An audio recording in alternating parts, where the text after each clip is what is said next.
Welcome to the first of 3 training videos on Demonstrating Impact, brought to you from CVS Brent's Monitoring and Evaluation project funded by the City Bridge Trust. This first video looks at how to identify the impact you want to be having, your outcomes and your indicators. By the end, you should be clear on your organisation's impact, outcomes and indicators and be on the way to having a thorough understanding of how you achieve the results you want. When you apply for funding, you will almost certainly be asked about the changes that your activities will make and how you can measure this change. How you measure change is covered in the second of these videos. This diagram shows how the various things we will cover link together and how outcomes sits at the centre of any organisation's operations. In this video we're going to look at 1 to 6 of these, with monitoring and evaluation, that is how you measure effectiveness, covered in video 2. Your vision is like one big outcome under which all the others sit. It's best expressed as a statement describing what you see when you have made the change you set out to do. Funders will often talk about impact to cover outcomes and indicators, but try not to worry about definition.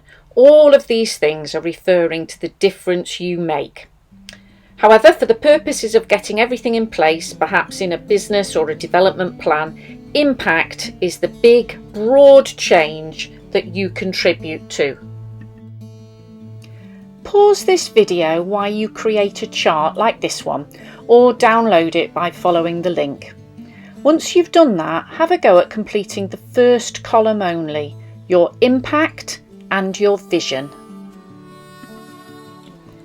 Outcomes state what you can see when you observe the change in beneficiaries, that's people or communities. Have a look at these examples and consider your own organisation or project.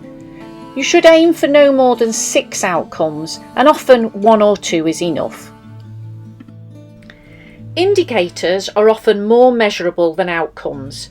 For example, an elderly person who turns up early for an exercise class is a very measurable thing, but it's only an indicator that the elderly person is, for example, fitter or more confident, which are your outcomes. Again, don't get too concerned about definition. Indicators and outcomes are often used interchangeably as terms, and we're not going to get tied up with definitions at this stage. Now go back to your chart and add a list of outcomes and indicators for your project. Remember that outcomes are the change you bring about in your beneficiaries. Indicators are easy ways to tell that the outcomes are probably achieved or are on their way. Remember this? Let's look briefly now at mission, what you set out to do, and outputs, the specific activities you do in carrying out your mission. Many years ago, funding bodies put more emphasis on outputs than outcomes. So people could say they were going to set up a multicultural activities centre, that would be their mission, and that they would open 3 days a week and offer embroidery, real tennis and appreciating Chopin sessions, that would be their outputs. Some organisations ran like this for many years, getting repeat funding, until one day they were asked about outcomes and discovered, for example, that people wanted crocheting, football and rap music, that people didn't engage, that they learnt nothing, that they kept within their own cultures and preferred the village hall that ran a Bhangra inspired brass band attended by people from several communities, religions and languages, resulting in confident communities sharing, understanding and supporting each other.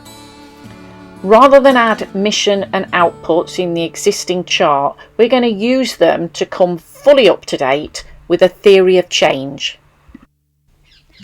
So here's how you create your theory of change. Start with what the problem is. Why are you doing this? That's your challenge. In broad terms, what are you going to do? your mission. What specifically will you offer beneficiaries in terms of activities? What will you do in detail? That's your outputs. What will take place so that what you do brings about the change in terms of indicators and outcomes? That's your change mechanisms. What will be the big impact you help to bring about? Think back to that starting challenge. The impact is often expressed as the reversal of that. Here's the problem, here's the impact, the problem's gone away. Or to be more positive in the way you frame it, has been replaced by something good.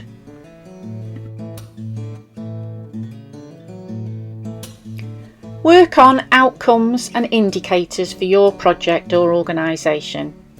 The activities of your organisation should be chosen because they help you achieve the outcomes.